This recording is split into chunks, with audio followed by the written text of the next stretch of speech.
بسم اللہ الرحمن الرحیم۔ السلام علیکم۔ ابتدا رب العزت کے نام سے جس نے جان دی جہان دیا، اور درود و سلام محمد والے محمد پر۔ آئیے ان کے ساتھ ناصر نقوی حاضر خدمت ہے۔ ناظرین، 5 ججز کا معاملہ، عمران خان انٹرا کورٹ پہنچ گئے۔ صدر ٹرمپ پاکستان آ رہے ہیں، نہیں معافی چاہتے ہیں۔ یہ کیا قصہ ہے یہ بھی آپ کو بتاتا ہوں۔ اور سینٹ الیکشن میں ہو گیا مکمکہ، سب مل آ گئے۔ یہ کیا صورتحال ہے یہ بھی آپ کو بتاتا ہوں۔ اور جو تھی نا سائبر کرائم ونگ نے علیمہ خان کو طلب کیا، لیکن کیا وہ گئیں یہ بھی بتاتا ہوں آپ کو۔ اور قومی ادارے کو 200 ارب روپے کا نقصان۔ ان تمام باتوں پہ آپ سے گفتگو کروں گا، لیکن پہلے اس میں یہ بھی بتا دوں آپ کو کہ ایک اور اہم خبر یہ ہے کہ عمران خان کا سوتیلا بیٹا گرفتار، اور ریام خان کی سیاسی پارٹی۔ ان تمام موضوعات پر تفصیل سے آپ کو آگاہ کروں گا، لیکن پہلے آپ سے گزارش، آئیے ان کو سبسکرائب کریں، لائک کریں، گھنٹی کا بٹن دبانا نہ بھولیں، بلکہ اپنی قیمتی رائے کا اظہار بھی کریں، اور اگر اپنے دوست احباب کو بھی اسے شیئر کر دیں تو میں آپ کا خصوصی شکر گزار ہوں گا۔ ناظرین، پہلی بات کہ 5 ججز کا معاملہ، عمران خان پہنچ گئے انٹرا کورٹ۔ یہ کیا معاملہ ہے؟ آپ کو پتہ ہے وہ ساری چیزیں ختم ہو گئی، اور وہ کہہ رہے ہیں کہ جو جون میں فیصلہ کیا گیا ہے یہ فیصلہ غلط ہے، اور اس میں آرٹیکل 200 اور آرٹیکل 175 کا خیال نہیں رکھا گیا، جونیئر ججز کو سینئر بنا دیا گیا، لہٰذا وہ انٹرا کورٹ اپیل میں چلے گئے، دائر ہو گئی ہے۔ اب وہ کب سماعت ہوگی کب نہیں ہوگی، اور اس کو سماعت کیا بھی جائے گا کہ نہیں کیا جائے گا، لیکن عمران خان نے یہ مسئلہ انٹرا کورٹ میں اپیل کی صورت میں پیش کر دیا ہے۔ اب دوسری بات اسی طرح جڑا ہوا کہ عمران خان کا سوتیلا بیٹا گرفتار ہو گیا، وہ کیا ہوا؟ تو وہ ہیں بشرا بی بی اور عطا مانیکا کا، وہ جو ہے نا، نہیں مانیکا جو تھے ان کے سابق شوہر، ان کا بیٹا۔ اس نے نوکر کو مار دی گولی کہ اس نے ان کے کام میں تاخیر کی۔ اب آپ یہ دیکھ لیں کہ کیا حالات ہیں کہ ایک ملازم غریب آدمی کو ایک امیروں کا لاڈلا، چہیتا یا نودولتیا یا دولت کے نشے میں مبتلا شخص ایک غریب آدمی کو گولی اس لیے مار دیتا ہے کہ اس کے کام میں سے تاخیر کی۔ حالانکہ یہ کوئی بات نہیں تھی، اسے دھتکار دیتے، دھکا دیتے، ہاتھ مار دیتے، اس کو نوکری سے نکال دیتے، کیونکہ غریب آدمی تھا، کر سکتے تھے سب کچھ، لیکن انہوں نے کہا نہیں، یہ کہ اس سے بھی بڑی بات کرو، انہیں گولی مار دی۔ ڈی پی او نے گرفتاری کروا دی، گرفتاری ہو گئی، لیکن وی آئی پی گرفتاری ہے۔ ان کو بڑے ہنس رہے ہیں، کھیل رہے ہیں جیسے انہوں نے بہت بڑا کارنامہ کیا۔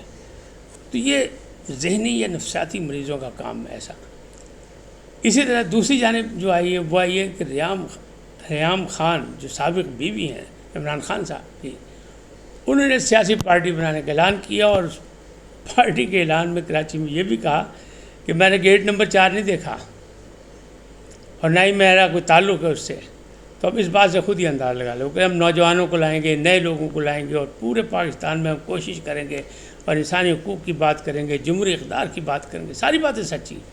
لیکن سوالیہ نشان یہ ہے، لوگ یہ سوچ رہے ہیں کہ یہ گیٹ نمبر 4 کی بات کی کیوں، اور اس وضاحت کی کیا ضرورت تھی کہ میرا ان سے کوئی تعلق نہیں۔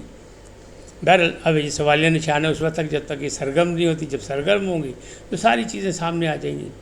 صدر ٹرمپ پاکستان آ رہے، ایک بڑے چینل نے خبر چلائی، بڑے زور شار، ایک بڑے رپورٹر کی خبر، اور بعد میں کہا نہیں آ رہے، معافی چاہتے ہیں۔ لیکن تھوڑا سا اس میں ٹیکنیکل ان کو مطلب ایڈوانٹیج بھی ہے کہ انہوں نے کہا ڈیٹس جو میں نے کی ہیں کہ 18 ستمبر وہ شاید غلط ہے، وہ امکانات نہیں، لیکن آئیں گے ضرور، اور حقیقت بھی ہے۔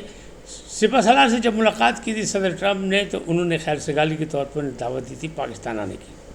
اب ایک کانفرنس ہونے جا رہی ہے بھارت میں، اس کا بھی ڈیٹ کا اعلان نہیں ہوا، تو ہو سکتا ہے کہ وہاں جانے سے پہلے یا جانے کے بعد پاکستان وہ آئیں، اور آنے کے چانسز بھی موجود ہیں، اس لیے کہ انہیں بیلنس بھی کرنا ہے دونوں ایٹمی طاقتوں کو، کیونکہ وہ ثالثی بھی کرا رہے ہیں، جنگ کے حوالے سے سیز فائر بھی انہوں نے کرایا، چاہے مودی صاحب مانیں نہ مانیں، لیکن حقیقت تو یہی ہے کہ انہوں نے درخواست کی ٹرمپ سے اور درخواست میں انہوں نے مان لی اور انہوں نے سیز فائر کرا دیا. پاکستان پرامن ملک ہے, وہ تو لڑائی چاہتا نہیں تھا, اس لیے اس نے مان لی بات.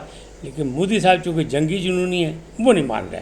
وہ کہتے ہیں نہیں سال سے نہیں مجھے ہمیں قبول, ہم آپس میں بیٹھ کے بات کر لیں گے. حالانکہ پہلے جنگ سے پہلے جب یہ بادل چھائے ہوئے تھے تو اطلاع دی گئی تھی صدر ٹرمپ کو کہ اپنے بچے نو سنبھالو, اپنے لاڈلے نو ہوش سے رکھو, انہوں پٹا پاؤ. تو صدر ٹرمپ نے جواب دیا تھا کہ یہ آپ کا آپس کا علاقائی معاملہ, آپ کی تو برسوں کی لڑائی ہے, آپ خود ہی طے کریں. لیکن جو ہی ان کا پٹھا زیر ہوا, چاروں شانے چت ہوا, پاکستان نے ایسا اس کے منہ پہ تھپڑ مارا, اس کا منہ کالا کیا کہ وہ ڈر گیا, گھبرا کے اس نے کہا نہیں باجی سیز فائر کراؤ. سیز فائر ہو گیا. تو یہ معاملات تو ہیں, لیکن اب کب آ رہے ہیں کب نہیں آ رہے ہیں.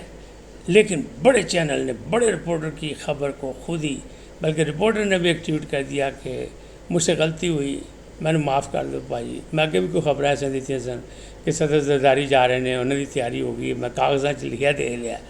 تو وہ بھی باؤنس ہوئی, یہ بھی باؤنس ہوئی, اور بڑا رپورٹر دھڑام سے زمین پہ گر گیا. لیکن چانسز, امکانات موجود ہیں کہ صدر ٹرمپ پاکستان آ سکتے ہیں. ان تاریخوں کو نہیں, جن تاریخوں کو وہ کہہ رہے ہیں, ان تاریخوں میں تو برطانیہ جا رہے ہیں اپنی بیگم کے ساتھ. اگلی بات کرتے ہیں کہ سینٹ الیکشن محکمہ کا مخصوص نشستوں کا ہو گیا فیصلہ. پی ٹی آئی کی نے مطلب پھٹا ڈالا تھا کے پی کے میں, اور وہاں سینٹس کے الیکشن نہیں ہوئے تھے, اور باقی بھی ایک سیٹ پنجاب سے بھی ہے خالی, وہاں بھی ہونا ہے الیکشن. تو یہاں جو سب نے مل کے, یعنی دونوں جگہ محکمہ ہو گیا. پنجاب میں اسپیکر صاحب نے معطل شدہ ارکان کو فی الحال معافی دے دی, معاملہ طے ہو گیا, اتفاق رائے ہو گیا کہ یہ سارے ووٹ ڈالیں گے.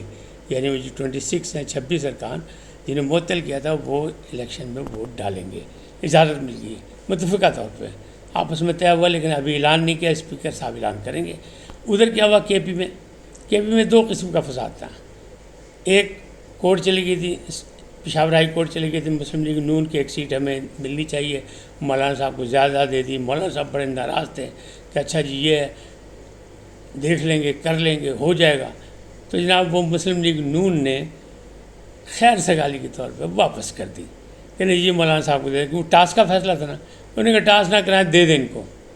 جبکہ ایک اور سیٹ کا بھی فیصلہ تھا, اس میں پی ٹی آئی نظریاتی کا تھا, اور ساتھ میں تھا عوامی لیگ کا عوامی پارٹی کا, وہ جو اسفندیار ولی یعنی جو ہے جس میں اس کا مسئلہ تھا.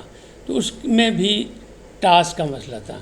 تو عوامی نیشنل پارٹی نے ٹاس جیت لیا اور وہ سیٹ مل گئی عوامی نیشنل پارٹی کو, اور پی ٹی آئی نظریاتی اس میں ٹاس ہار گئی. تو محکمہ یہ ہوا کہ جناب گنڈا پور صاحب نے بھی بیٹھ کے طے کر لیا تمام پارٹیوں سے, کہا یہ مل کے کھیلتے ہیں, ایسی ورنہ ہارس ٹریڈنگ ہوتی ہے, اس کا خاتمہ کریں, مل کے خاتمہ کرتے ہیں. تو جناب معاملہ ہو گیا طے, اب مل کے کھیلیں گے. اب پس پردہ گنڈا پور صاحب کیا 6 سیٹیں لینے میں کامیاب ہوں گے کہ نہیں ہوں گے. ایک سیٹ تو اس میں ویسی جاتی لگ رہی ہے, وہ ہے مراد سعید کی, اور دوسری سیٹ ہے وہ مشال یوسف زئی کی, جس پہ گنڈا پور صاحب راضی نہیں تھے. تو وہ کیا کرتے ہیں, اس کے لیے کیا حکمت عملی بناتے ہیں, وہ بات کی بات ہے. لیکن اپوزیشن پارٹیوں سے ان کا معاملہ طے ہو گیا, کیا یہ مل کے کھیلیے, محکمہ ہو گیا. اب بات کرتے ہیں کہ قومی ادارے کو 200 ارب روپے کا نقصان. خبر کل آئی تھی کہ پی آئی اے کی خوشخبری تھی کہ برطانیہ کی پرواز ہو گئی بحال 5 سال کے بعد, پابندی تھی اب بحال ہو گئی. اب لوگوں نے فوراً کان کھڑے کیے کہ یہ بحال ہو گئی تو اس پہ پابندی کس نے لگائی تھی. تو پابندی لگی تھی جناب غلام سرور خان جو وزیر ہوا بازی تھے عمران خان صاحب کی وزارت عظمیٰ میں.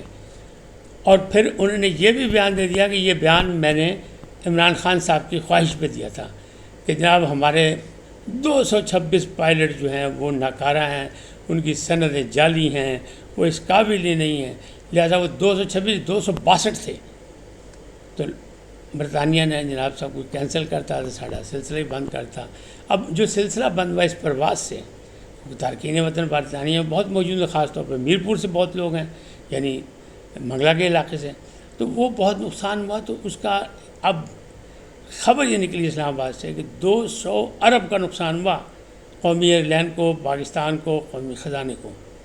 تو اس کا کون حساب دے گا؟ اب مطالبہ یہ زور پڑ رہا ہے کہ جب یہ بات ہو گئی اور ثابت ہو گئی تو غلام سرور خان صاحب کا احتساب ہونا چاہیے، ان کے خلاف کارروائی ہونی چاہیے۔ کیوں نہیں کارروائی کی جائے گی؟ تو چانسز یہی ہے کہ آنے والے دنوں میں ان کے خلاف باقاعدہ کارروائی بھی شروع ہو جائے عوامی مطالبے پر۔ اور پھر ان کا وہ بیان کہ یہ سب کچھ عمران خان صاحب کے کہنے میں میں نے کیا، اس پر بھی سوالیہ نشان ہے کہ یا یہ سچ ہے کہ غلط ہے۔ اب سائبر کرائم میں بلایا گیا تھا علیمہ خان کو، انہوں نے ایک بیان دیا سپہ سالار کے خلاف، اور دوسرے بھی بیان وہ دیتی رہتی ہیں، لیکن وہ خود نہیں گئیں وہاں، اور وہاں انہوں نے اپنا وکیل بھیج دیا۔ طلبی تھی اور طلبی ہوگی، اور آئندہ طلبی پہ جانا پڑے گا، نہیں تو سائبر کرائم مسئلہ جناب، سائبر کرائم ونگ جو ہے وہ بڑا اس وقت جو ہے نا مضبوط بھی ہے اور سختی کے موڈ میں بھی ہے۔ تو پھر جناب وہ علیمہ خان کو تو بلائے گا، اور علیمہ خان کو اگلی تاریخ پہ جانا پڑے گا۔ فی الحال نہیں، اس وقت تک اتنے، پھر ملیں گے نئے موضوع کے ساتھ۔ جاتے جاتے آپ سے درخواست ہے ان کو سبسکرائب کریں، لائک کریں، گھنٹی کا بٹن دبانا نہ بھولیں، اور اپنی قیمتی رائے کا اظہار اپنی شخصیت کے مطابق کریں۔ سدا سلامت رہیں، اللہ نگہبان۔ لیکن جاتے جاتے نعرہ لگائیں، پاکستان زندہ باد، پاک افواج پائندہ باد، سدا سلامت رہیں، اللہ نگہبان۔